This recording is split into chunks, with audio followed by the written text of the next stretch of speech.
বড় পীর আব্দুল কাদের জিলানী রহমাতুল্লাহ আলাইহির কাছে একজন মহিলা আসছে।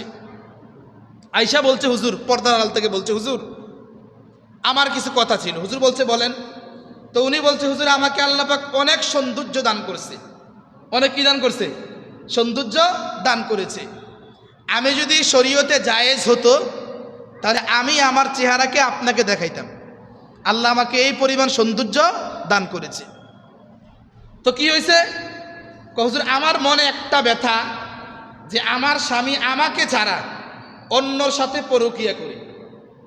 যখনই এই কথাটা হুজুর মহিলা বলছে তখন হুজুরে চিল্লান দিয়ে বেহুশ হয়ে গেছে।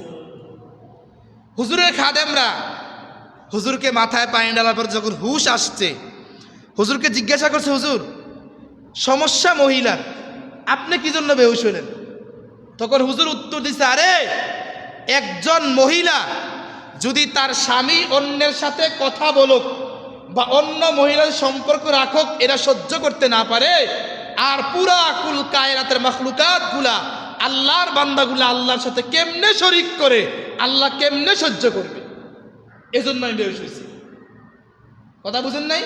তাহলে আল্লাহর সাথে শরীক করা সবচেয়ে, এক হাদিসে নবীজি সাল্লাল্লাহু আলাইহি সাল্লাম বলছেন, আল্লাহ সব বান্দারে মাফ করে দিবে, এক প্রকার বান্দারে মাফ করবে না, যারা মুশরিক, যারা শিরিক করেছে। অন্য হাদিসে আসছে, যারা পরের হক নষ্ট করে এদেরকে আল্লাহ মাফ করবে না।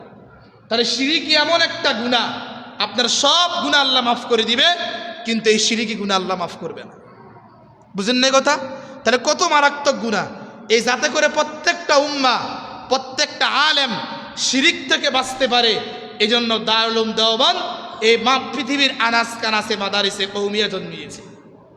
তাহলে আজকের আলোচনা থেকে আপনারা দৃঢ় প্রতিজ্ঞাবদ্ধ হন যে কখনো কি করবেন না? শিরিক করবেন না। কি করবেন না?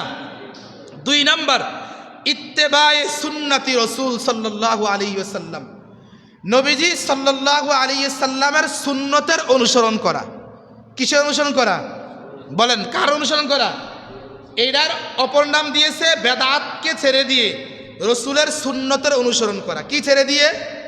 বেদাত ছেড়ে দিয়ে। বেদাত খুব মারাত্মক গুনাহ। বেদাত বলেন কি গুনাহ? আপনি জিনা করছেন, মনে করেন আমি একটা মেয়ের সাথে জিনা করছি, তাহলে আমি কি জিনা সওয়াবের কাজে করছি না গুনাহ জাইন্না করছি? বলেন, গুনাহ জাইন্না করছি। কিন্তু বেদাত এমন একটা গুনাহ, এটা জিনার চেয়েও মারাত্মক। এটা কিসের চেয়ে মারাত্মক বলেন? এটা মিথ্যার চেয়েও মারাত্মক, এটা কুফুরির চেয়েও মারাত্মক গুনাহ, এটা বেদাত।